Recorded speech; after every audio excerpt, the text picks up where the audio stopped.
शिकस्त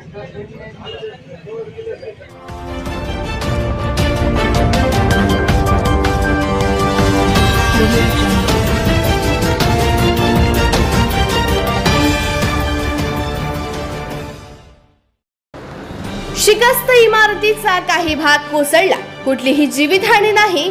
धामणगाव रेल्वे शहरातील भाजी मंडी येथील धर्मा मिश्रे कोटकर यांच्या मालकीचा इमारतीचा शिकस्त असलेला भाग आज संध्याकाळी 7 वाजताच्या दरम्यान अचानक कोसळला। या ठिकाणी मागील अनेक वर्षांपासून भाजी विक्रीचे व्यवसाय करणाऱ्या बनकर कलामबाई यांची दुकाने आहेत। सुदैवाने कुठलीही जीवितहानी झाली नाही। इमारतीचा एक भाग कोसळल्यावर बघ्यांची तोबा गर्दी झाली होती। नगर परिषद प्रशासनाकडून शिकस्त इमारतीत राहणाऱ्या लोकांना पावसाळा पूर्वी याबद्दल सूचित केले जाते, परंतु मागील अनेक वर्षांपासून अत्यंत कमी भाड्यात ते आपला व्यवसाय चालवत असल्याने इतरत्र जाण्याची भाडेकरूंची मानसिकता नसते।